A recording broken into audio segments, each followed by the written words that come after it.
आपकी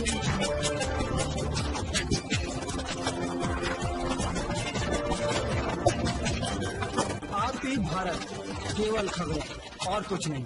नमस्कार, मैं हूं अंजलि। आपकी भारत में आपका स्वागत करती हूँ। तो चलिए चलते हैं आज की किसी मुख्य खबर की ओर। मधुपुर अनुमंडल के पालजौरी प्रखंड के तालागाड़ गांव में झारखंड बिजली वितरण निगम लिमिटेड दीनदयाल उपाध्याय ग्राम ज्योति योजना के तहत विद्युत शक्ति उपकेंद्र का उद्घाटन विधायक रणधीर कुमार सिंह द्वारा किया गया। मौके पर पहुंचे विधायक ने विधिवत फीता काटकर विद्युत उपकेंद्र का उद्घाटन किया।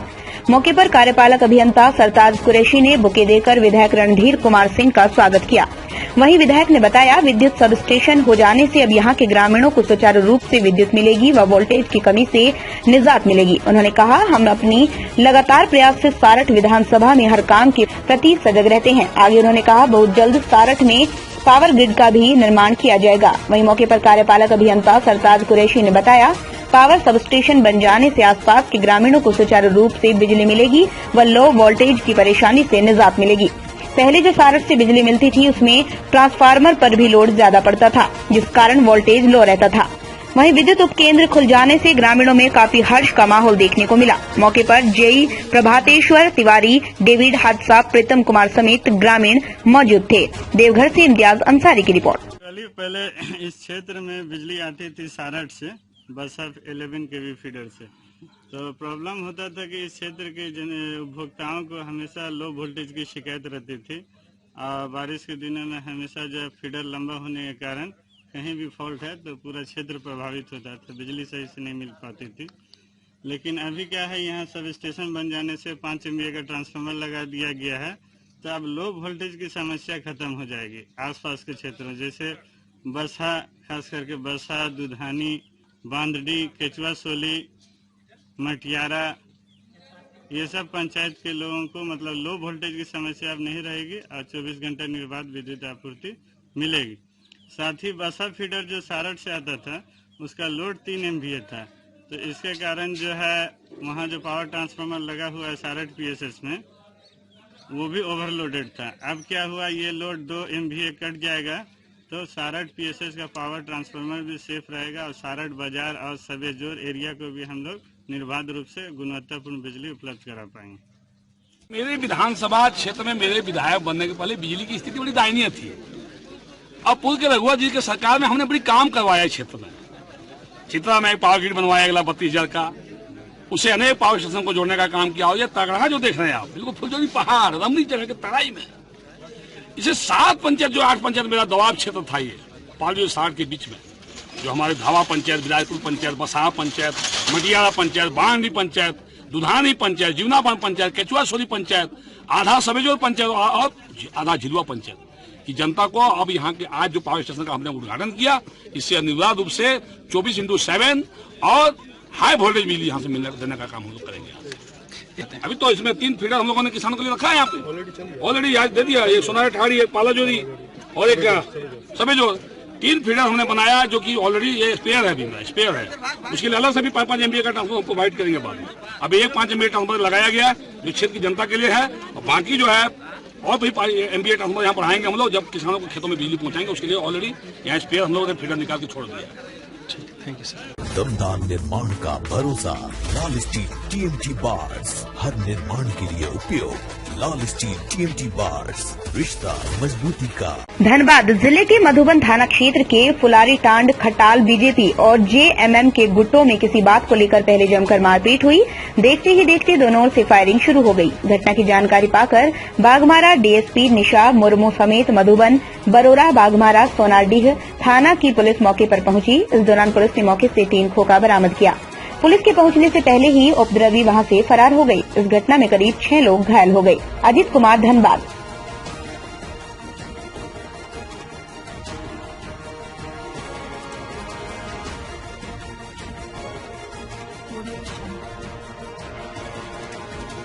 कारू यादव पहले एक गोली चलाया, तीसरा चलाया मुकेश यादव, फिर मोहन यादव, गुड्डू यादव, और फिर एगो प्रदीप यादव, प्रकाश यादव, करण यादव, विनोद यादव। क्या कारण से चलाया? क्या कारण था? मेरा भाई हटिया में था, रगे रहा, उसको मार रहा था, तो उनको गाड़ी लगा हुआ था, हमको एक ढेला लगा दिया उसको गाड़ी में, इतने को बात हुआ। आज देखिए वहाँ पर भी ढेला पत्थर उसका घर में भी चूर दिया कि उसी के घर में हम लोग यहाँ आए, मेरा पापा को खून मिलकर बाजार के मारने। क्या कारण? कौन सी का गाड़ी लगाए हुए थे? स्कॉर्पियो उसका लगा हुआ था, मेरा बाइक चूर दिया, मेरा पति का हाथ तोड़ दिया सब। तो हम बोले हमको कितना गोली चला है? गोली कम से कम 10-20 को गोली चला था। चलिए फील्ड में दिखाए, दाना दिखाएंगे। आप लोग से क्या दुश्मनी है? दुश्मनी है कि यही कि आप लोग यहाँ खाने पीने नहीं देंगे, रंगदारी टैक्स मांगता है। क्या चिल्ला सब है, बोलता कि रंगदारी टैक्स हमको 2 तो रहने देंगे, नहीं तो नहीं रहने देंगे। मेरा बाइक को 1 लाख का चूर दिया।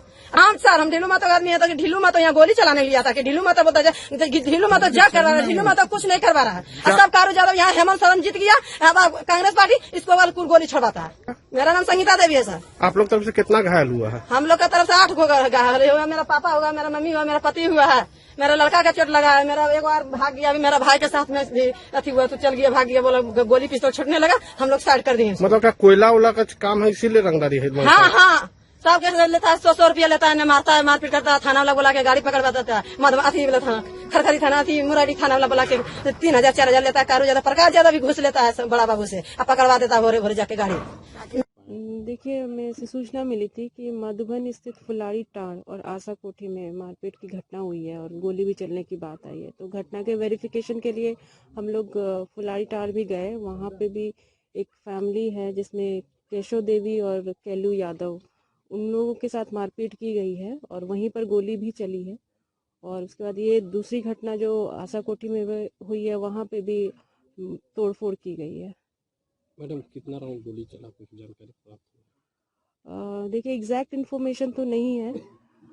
कुछ राउंड दोनों ही साइड से फायरिंग हुई है और हमारे पास 3 खोखा हमें मिला है। इसमें 2 गुट कौन कौन हो सकता है मैडम? कोई राजनीतिक दल के लोग आ रहे, क्योंकि कुछ लोगों का देखिए, इस बारे में अभी कुछ क्लियरली नहीं कहा जा सकता। अभी कोई किसी गुट के तरफ से कोई इन्फॉर्मेशन नहीं आया है। एक आवेदन दिया गया है, तो उस पे जांच की जाएगी और उसके बाद फिर आगे की कार्रवाई की जाएगी। महिलाओं द्वारा बयान दिया जा रहा है कि कारू यादव उसके समर्थक है और हम विधायक के समर्थक, ऐसा कुछ बात सामने आया है? वो जांच का विषय है, उसमें जांच किया जाएगा, उसके बाद ही फिर कुछ क्लियरली कहा जा सकता है। घटना कारण क्या हो सकता है? घटना का कारण का अभी कुछ पता चल रहा है। पहले भी कुछ विवाद हुआ था आज से 1 महीना पहले, तो उसी का ये आगे भी कुछ इस तरह के इंसिडेंट्स हुए हैं, तो इस वजह से ये घटना हुई है। दमदार निर्माण का भरोसा, लाल स्टील TMT बार्स, हर निर्माण के लिए उपयोग। लाल स्टील TMT बार्स, रिश्ता मजबूती का।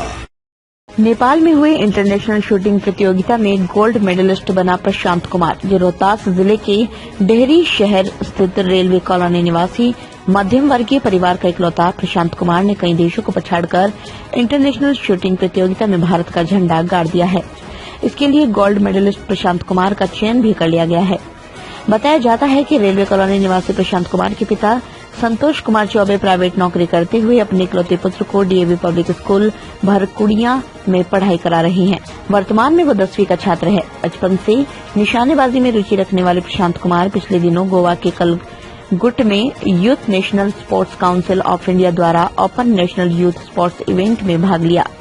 10 मीटर शूटिंग पाइप साइड में 3 राज्यों को स्वर्ण पदक मिला था, जिसमें पहला स्वर्ण पदक प्रशांत कुमार को मिला था। नेपाल के पोखरा स्टेडियम में 27 जनवरी तक आयोजित Shaheed Bhagat Singh Indo Nepal international sports meet में 10 metre air rifle national shooting प्रतियोगिता में भारत, बांग्लादेश, नेपाल व श्रीलंका के कुल 150 खिलाड़ियों ने भाग लिया, जिसमें प्रशांत कुमार ने सभी देशों को पछाड़ते हुए कुल 400 में से 394 अंक लाकर भारत का विजयी झंडा गाड़ दिया। अब उसका चयन स्पेन में 26 मार्च से 6 अप्रैल तक होने वाले वर्ल्ड चैंपियनशिप के लिए भारत की ओर से चयन किया गया है। स्कूल के प्रिंसिपल अरविंद कुमार और स्पोर्ट्स टीचर विकास रमन ने प्रसन्नता जाहिर करते हुए कहा, ये जीत रोहतास जिला व बिहार ही नहीं बल्कि देश के लिए गौरव की बात है। हालांकि प्रशांत कुमार को इस बात की निराशा है कि अंतर्राष्ट्रीय स्तर पर खेलने के लिए उसे जिला प्रशासन, शिक्षा विभाग, खेल विभाग या सरकार से कोई सहयोग नहीं मिल रहा। ऐसे में स्पेन जाने के लिए पैसे कहां से आएंगे, उसकी चिंता अधिक है। रोहतास से रोहित सिंह की report. Indo Nepal international competition में आपको गोल्ड मेडल प्राप्त हुआ, क्या कहना चाहते हैं? गोल्ड मेडल प्राप्त हुआ, बहुत अच्छा लगा और मैं बहुत खुश हूँ। मेरा वर्ल्ड चैंपियनशिप के लिए वहाँ पर सिलेक्शन किया गया है, जो कि स्पेन में है। इस कंपटीशन का श्रेय किसको देना चाहते हैं? मैं इस कंपटीशन का श्रेय वीके रमन सर को देना चाहता हूँ और सहयोग पूरे स्कूल से मिलता है। और मेरे एक और सर हैं संतोष गुप्ता सर, हमारे प्रधानाचार्य अरविंद कुमार सर, जो कि खेल को लेके बहुत ये है। जो पीछे से बच्चे खेलते हुए आ रहे हैं उनको संदेश क्या देना चाहते हैं?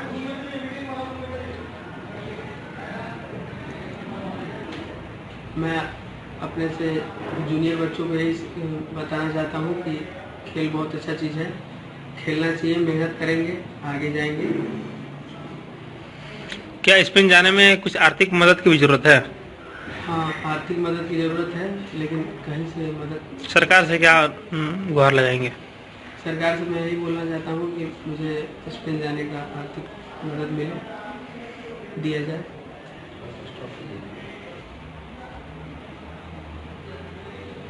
अभी तक तो सरकार से कोई आर्थिक मदद नहीं मिला है, लेकिन अगर मिलता है तो मैं बिहार के साथ साथ पूरे भारत का नाम रोशन करना चाहता हूँ, ओलंपिक गोल्ड मेडल लाना चाहता हूँ।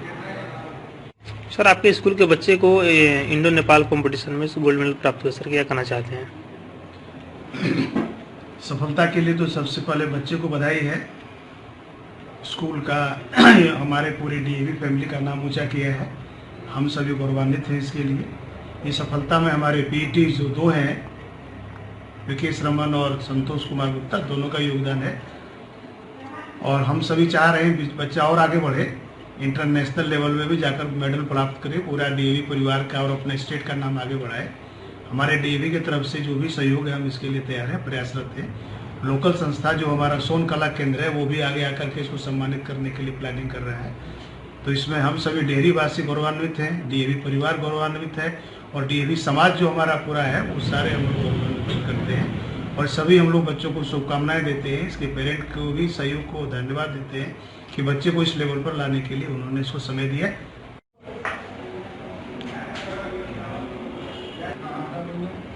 आपके द्वारा सिखाया गया बच्चा इंडो नेपाल में गोल्ड मेडल प्राप्त किया गया, क्या कहना चाहते हैं? बच्चों को एक साथ हम लोगों ने सिखाया, कितनों बच्चों को सिखाया। उसके बाद हमने देखा कि बच्चों के अंदर एक रुझान होनी चाहिए। और ये जो बच्चा अभी जो वर्ल्ड चैंपियनशिप के लिए स्पेन जा रहा है, इसका मेहनत और लगन का तरीका था, बहुत ही अच्छा था। मुझे तो लगा कि चलो कुछ तो बच्चों को किया जा सकता है। हम लोगों ने सिर्फ एक शिक्षक होने का धर्म निभाया और इस बच्चे के लिए जितना हो सकता था हम लोगों ने गाइड किया, हमने कोशिश किया कि इस बच्चे को आगे तक ले जाए। और ये बच्चा जो प्रशांत कुमार नीरज है, ये काफ़ी होनहार बच्चा है। और अभी और भी बच्चे हमारे साथ ऐसे हैं जो इस लेवल तक तो नहीं आ सके, लेकिन इनसे एक ही पावदान नीचे रहे हैं। ये है और इसमें सबसे बड़ा सहयोग हमारे स्कूल के प्राचार्य श्री अरविंद कुमार सर का रहा, जो इन्होंने हर समय हम लोगों की मदद की कि नहीं आप आगे बढ़ के कीजिए, हम आपके साथ हैं। कहीं से हम लोग को एक ऐसा महसूस नहीं होने दिया कि आप अकेले हैं। एक गार्जियन की तरह, एक बॉस की तरह, जैसे भी वो उन्होंने अच्छी सपोर्ट की हम लोग। और आज इस मुकाम तक हमारा बच्चा पहुंचा है तो सारा श्रेय मैं सर को देना चाहूँगा, सब उनकी बदौलत हुआ है। दमदार निर्माण का भरोसा, लाल स्टील टीएमटी बार्स, हर निर्माण के लिए उपयोग। लाल स्टील टीएमटी बार्स, रिश्ता मजबूती का। 5.65 वर्ग किलोमीटर में फैला उधवा का पतोरा झील एक वेटलैंड से कम नहीं। उपायुक्त जी हां, उक्त बातें साहिबगंज उपायुक्त रामनिवास यादव ने 2 फरवरी मंगलवार को उधवा पतोरा झील में आयोजित वर्ल्ड वेटलैंड्स दिवस समारोह में कहा। उपायुक्त ने जानकारी देते हुए बताया कि नमिया दलदली भूमि वाली जगह को वेटलैंड कहा जाता है। समारोह कार्यक्रम में राजमहल लोकसभा सांसद विजय हांसदा, साहिबगंज डीएफओ मनीष तिवारी, अर्थ आइडियाज फाउंडेशन के सीईओ एसके सिद्दीकी, भारतीय फाउंडेशन के एजाबुल विश्वास, भारतीय वन्य जीव संस्थान की ओर से गंगा प्रहरी, वन विभाग के अन्य पदाधिकारी सहित विद्यालय के छात्र, ग्रामीण व शिक्षाविद मौजूद थे। इस दौरान उपायुक्त श्री यादव, डीएफओ मनीष तिवारी सहित अन्य ने नाव पर सवार पतोरा झील का भ्रमण कर निरीक्षण किया। इस दौरान उपायुक्त रामनिवास यादव हाथ में कुदाल लिए जमीन खोद पतोरा झील प्रांगण में कई वृक्षारोपण कर इन धरोहर को संजोए रखने की बात कही। कहा उधवा पतोरा झील आकर्षक के केंद्र से कम नहीं, जहां दर्जनों प्रकार के विदेशी पक्षियों का बसेरा रहता है। तालझारी से आनंद भगत के साथ तापस गांगुली की रिपोर्ट। आज वर्ल्ड वेटलैंड डे है। इस अवसर पर हम लोग उधवा बर्ड सेंचुरी में आज वर्ल्ड वेटलैंड डे मनाने के लिए एकत्रित हुए हैं। ये कार्यक्रम 11 बजे से चल रहा है। ये 3 दिन तक चलेगा कंटिन्यू जिला में। वेटलैंड क्योंकि ये बहुत ही अद्भुत उदाहरण है हमारे जिले में वेटलैंड का, इसलिए हम लोग यहाँ आके आज एकत्रित होके और ये प्रोग्राम किए हैं। साथ ही इसको और अच्छे से करने के लिए और इसको टूरिज्म पर्पज से डेवलप करने के लिए कुछ योजनाएं हम लोग सरकार को देंगे और जल्द ही आपको धरातल को दिखने लगेगी। सर, इस कार्यक्रम के माध्यम से लोगों को क्या मैसेज दे रहे हैं?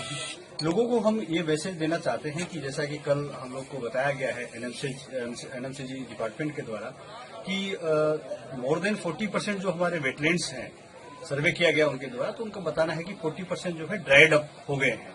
वो किसी कारणवश या तो हमारा ह्यूमन सेटलमेंट उनमें बढ़ गया है या फिर लोग उसको ज्यादा यूज कर ले रहे हैं, उस वजह से वो ड्राइड अप हो रहे हैं। तो हम लोग चाहेंगे कि लोग जो है उस पर थोड़ा सा ध्यान दें, अवेयरनेस फैलाएं कि वेटलैंड्स बचाया जा सके, क्योंकि पानी जितना बचाएंगे उतना ही अच्छा है। जल ही जीवन है। हम लोग इसमें पक्षियों को मैनेज करने के लिए जगह जगह पे उन्हें दिख रहा है कि एकदम बैरन है, पूरी सिर्फ पानी है, तो पक्षी अगर बैठेंगे तो कहाँ बैठेंगे? उसके लिए आसियाना करना होगा, मैनेजमेंट करने होंगे। पेड़ पौधे जो हैं पक्षियों के अनुरूप जहाँ पे फल भी आए, अभी जैसे चकुंडी है इसमें फल नहीं आते हैं, तो एक तरह से ये इसको हम लोग फॉरेस्ट्री के टर्म्स में ग्रीन डेजर्ट कहते हैं, हरा मरुस्थल, क्योंकि ये किसी काम का एक तरह से नहीं हो पाता उनके लिए। तो आप देखेंगे कि इसकी जो दूसरी तरफ है, इनको काट के लगाना ज्यादा फिजिबल नहीं रहा, तो इनकी दूसरी तरफ है काफी नमामि गंगे के तहत पेड़ लगाए गए हैं। जैसा डी साहब ने बताया कि नमामि गंगे काफी इस पे फोकस है और नमामि गंगे की काफी पेड़ लगाए गए, अगर आप दूसरी तरफ देखेंगे तो ये रहा। इससे क्या होगा कि पक्षियों का आना बढ़ेगा। तीसरी चीज है कि किसी भी चीज में जब तक लोगों की सहभागिता न हो तो फिर वो सिर्फ फिजिकल अपीयरेंस की रह जाती है। तो ईडीसीज की बढ़ावा करने के लिए हम लोग इस पे फिर तीसरी फेज में वर्क करेंगे कि रेस्ट हाउस का ये करना और कैसे कलकत्ता से हम लोगों को यहाँ पे खींचे टूरिस्ट के लिए, और इसका कैसे हम प्रचार प्रसार करें। तो जिला प्रशासन की मदद से हम लोग इस पे ध्यान देंगे और यहाँ लोगों को एक ह्यूमन कैपिटल डेवलप करने के लिए कार्य ऑलरेडी चल चुका है। गंगा प्रहरी जो है wild life institute of India जो है देहरादून में, वहां से कुछ गंगा प्रहरी ट्रेनिंग लेके आए हैं जो कि गाइड की तरह काम करेंगे, लोगों को बताएंगे। तो कुछ जो है धरातल पे काम हुई है। अब उसे हमें क्या करना है कि एक लिफ्ट देना है, एक ऐसी चीज देनी है कि जैसे अब दिखे लोगों को। तो इस पे वर्क हम लोग कर रहे हैं और जल्दी इस पे आप लोगों को देखने को मिलेगा 6-7 महीने 8 महीने। तो झील से साफ सफाई किया जा सकता है। दमदार निर्माण का भरोसा लाल स्टील टीएमटी बार्स, हर निर्माण के लिए उपयोग। लाल स्टील टीएमटी बार्स, रिश्ता मजबूती का। बीडीओ साइमन मरांडी ने कोविड-19 वैक्सीन टीकाकरण का विधिवत शुभारंभ किया। जी हां, तालझारी प्रखंड परिसर स्थित टीकाकरण केंद्र में बीते दिन शुक्रवार को कोविड-19 वैक्सीन टीकाकरण कार्यक्रम का शुभारंभ तालझारी प्रखंड विकास पदाधिकारी साइमन मरांडी द्वारा विधिवत रूप से किया गया।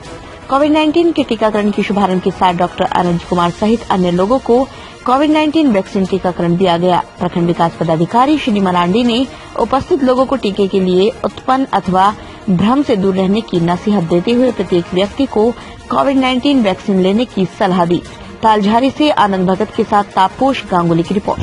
कोविड सेंटर की जो केंद्र है शुभारंभ किया गया है।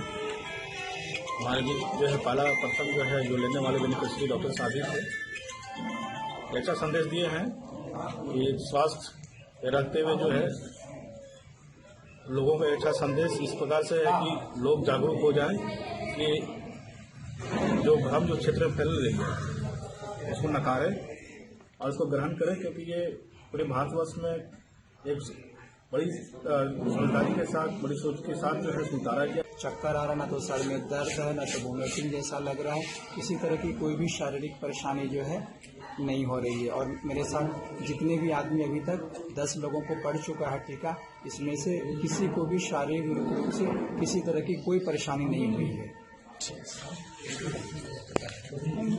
दमदार निर्माण का भरोसा लाल स्टील टीएमटी बार्स, हर निर्माण के लिए उपयोग। लाल स्टील TMT बार्स, रिश्ता मजबूती का।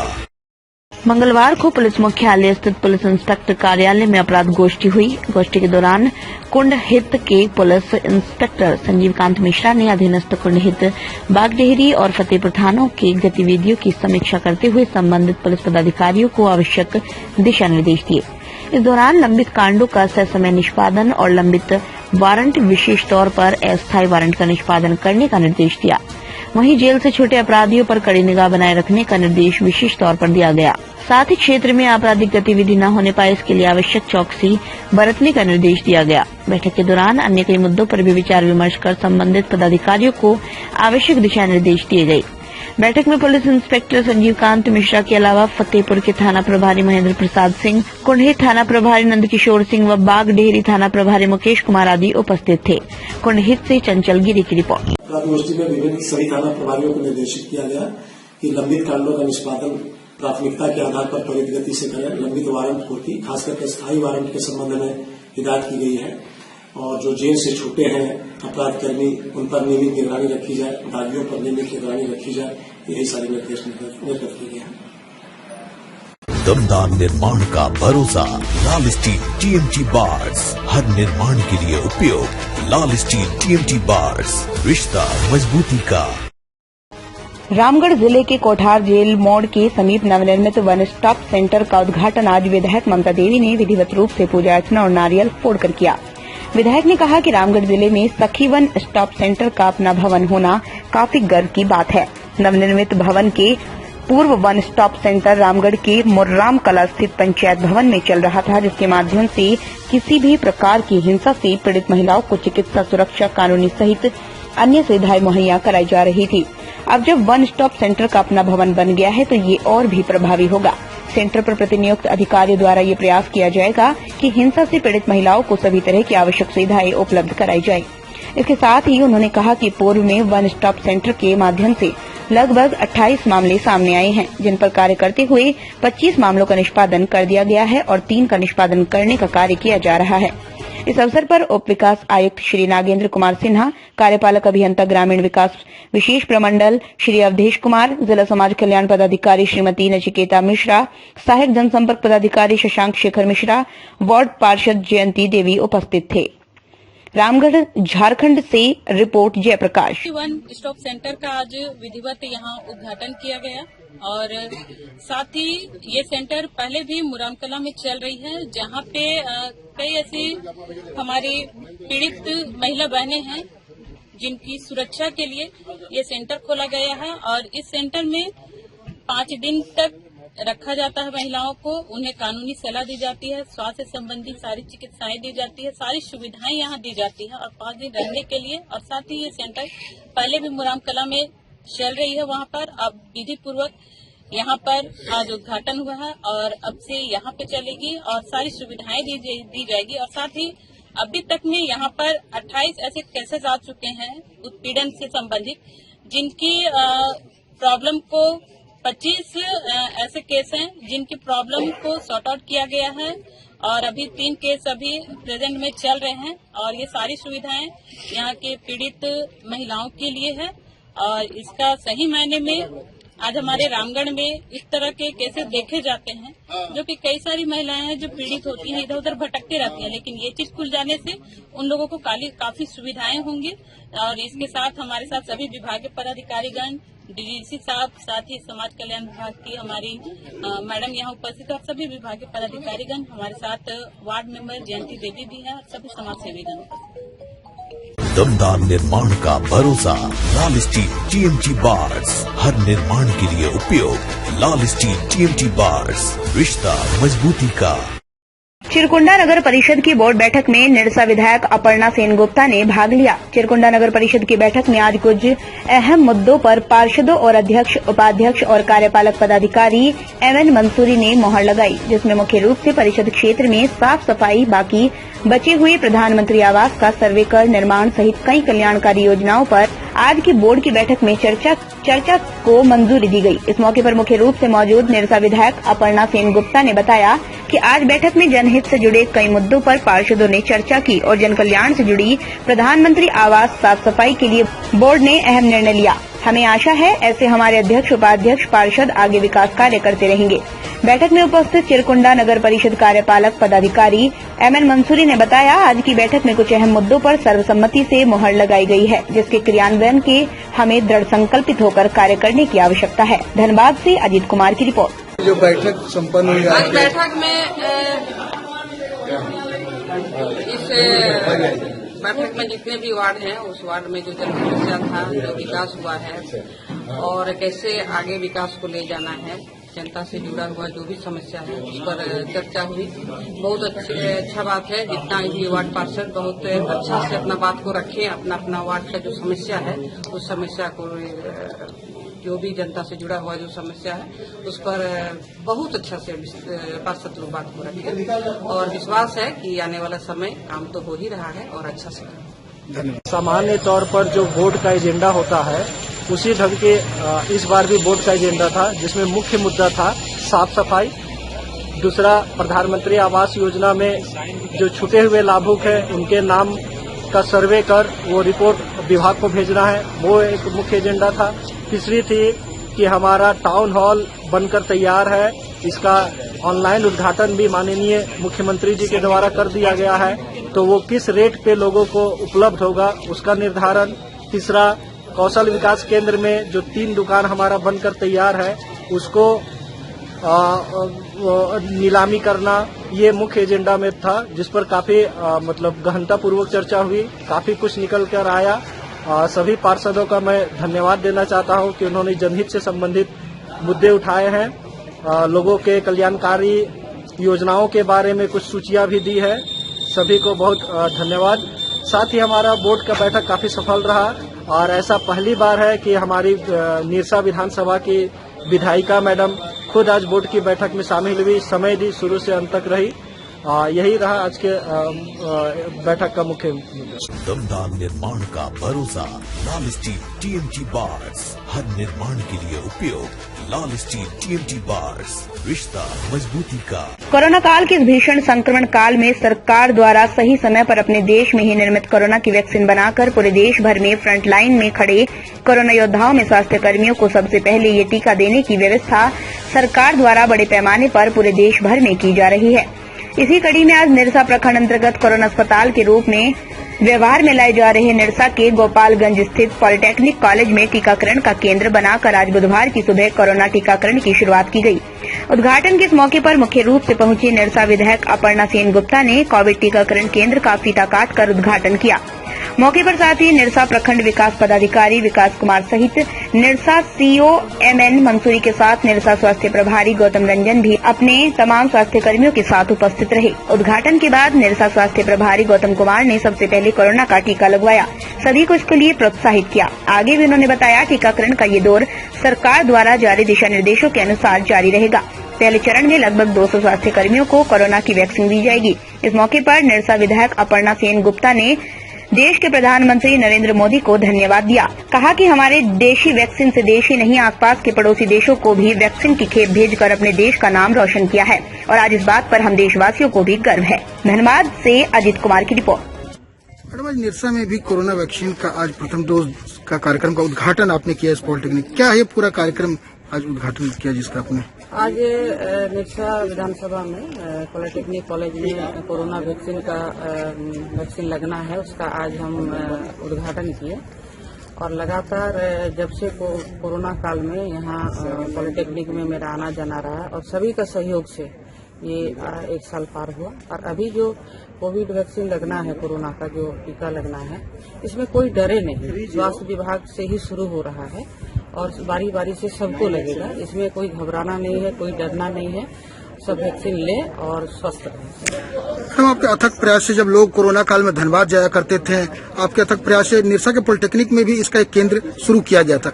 आज उसी केंद्र पर वैक्सीन दी जा रही, कितनी बड़ी खुशी, हर्षोल्लास की बात है आपके लिए? बड़ी खुशी की बात है। इसी दिन का तो हम लोग का सपना था, इसी दिन का तो आशा था और मतलब बहुत खुशी की बात है कि इसी पॉलिटेक्निक कॉलेज में मतलब कोविड पेशेंट को रखा जाता था, आज इसी पॉलिटेक्निक कॉलेज में वैक्सीन लगाया जा रहा है, तो कहीं न कहीं बहुत खुशी की बात है। स्वास्थ्य विभाग को बहुत बहुत सब डॉक्टर्स और नर्स को, तमाम पदाधिकारी, वीडियो हैं, सीओ हैं, आप लोग तमाम पत्रकार हैं, प्रशासन के सभी को हम जितना भी सहयोग यहाँ किए हैं सबको बहुत बहुत धन्यवाद दे रहे हैं। आज बहुत हर्ष और खुशी का दिन है और सब वैक्सीन लें, कोई डरे नहीं, कोई मतलब इसी से कोई मतलब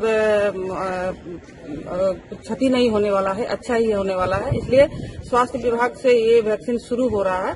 बारी बारी जिसका भी बारी जब आएगा वो एकदम लें और स्वस्थ रहे। और अभी भी सब मास्क लगाएं, हाथ को धोएं, सामाजिक दूरी को अभी भी बनाए रखें और सब स्वस्थ रहें। दमदार निर्माण का भरोसा, लाल स्टील टीएमटी बार्स, हर निर्माण के लिए उपयोग। लाल स्टील टीएमटी बार्स, रिश्ता मजबूती का। डोमचांच स्थित शांति कॉम्प्लेक्स में आज प्रेस वार्ता में बजट पर प्रतिक्रिया देते हुए सीए आदित्य चौधरी ने कहा, ये बजट विकास के लिए एक बजट है। अगली पीढ़ी के सुधार, स्वास्थ्य सेवा, अवसंरचना और वित्तीय क्षेत्र पर ध्यान देने का स्वागत है। वित्त मंत्री ने उच्च सुधार के लिए साहसिक कदम उठाया है जो पूंजीगत व्यय में जाएगा। इस मौके पर आनंद कुमार, विकास कुमार, सूरज प्रताप मौजूद थे। रिपोर्टर संदीप कुमार, डोमचांच। निर्मला सीतारमण जी ने अभी 1 फरवरी 2021 को जो बजट लॉन्च किया है उसमें उन्होंने कुछ खास टैक्सेस में तो चेंज नहीं किए हैं, बट अगर देखा जाए तो जो भी एज 75 ईयर्स के एज अगर किसी के ऊपर है और वो पेंशन अगर रिसीव कर रहे हैं तो उनके लिए एक अलग प्रावधान रखा गया कि आपको कोई भी टैक्स रिटर्न भरने की जरूरत नहीं है। जीएसटी की अगर हम लोग बात करें तो आपके सेक्शन 50 के सेक्शन को अमेंड किया गया है, जिसमें ये बोला गया कि जो इंटरेस्ट का बर्डन होगा अब आपको you need to bear only on the cash component. आपको ज्यादा अब इंटरेस्ट बर्डन पे करने की जरूरत नहीं है। इसमें बहुत कंफ्यूजन था। ई-वे बिल के प्रोविजन को स्ट्रिक्ट किया गया है। और अगर जीएसटी में हम लोग बोले तो इनपुट टैक्स क्रेडिट आप तब तक अवेल नहीं कर सकते जब तक आपके सप्लायर आपके R1 में उस बिल को सबमिट नहीं करते। तो कहीं ना कहीं जो बजट हमारा जा रहा है वो इजी ऑफ डूइंग बिजनेस को सपोर्ट करता है, आपके डिजिटलाइजेशन को सपोर्ट करता है, बट साथ ही साथ आपको कंप्लायंसेस पे बहुत ध्यान रखना पड़ेगा। जब तक आप कंप्लायंस कर रहे हैं, सरकार के आप दोस्त हैं, अगर आपने कंप्लायंस से कहीं भी मुंह फेरने की जरूरत की तो सरकार आपकी दुश्मन भी बन सकती है। अगर हम लोग इनकम टैक्स के प्रोविजन की बात करें तो इंटरेस्ट जो भी रेसिडेंशियल हाउसिंग प्रोजेक्ट में था उस पे अगर आप इंटरेस्ट पे करते हैं तो आपके लिए एक अलग सेक्शन बनाया गया था 80EEA, जिसपे सेक्शन 24B में जो 2 लाख था उसके अलावा भी 1.5 लाख का बेनिफिट आपको मिलता था। पिछले ही बजट में इसको लॉन्च किया गया था। इसकी समय सीमा 31 मार्च 2022 तक बढ़ा दी गई है। तो इससे आपको ऑब्वियसली रियल एस्टेट प्रोजेक्ट्स जो है उसको बहुत बूम मिलने वाली है। अगर हम लोग मोबाइल पे बात करें, मोबाइल पे कस्टम ड्यूटी बढ़ा दी गई है। मतलब जो बाहर से अगर बाहर के देशों से इंडिया में मोबाइल आएंगे उस पे उसके दाम बहुत बढ़ा दिए जाएंगे। और लेकिन इंडियन मैन्युफैक्चरिंग इंडस्ट्री को इससे जरूर बढ़ावा मिलेगा क्योंकि यहाँ की सस्ते मोबाइल अब लोग खरीदना पसंद करेंगे। ऑटोमोबाइल सेक्टर की अगर हम लोग बात करें तो उस पर भी कस्टम ड्यूटी बढ़ी है। कहीं ना कहीं गाड़ियों के भी दाम बढ़ेंगे।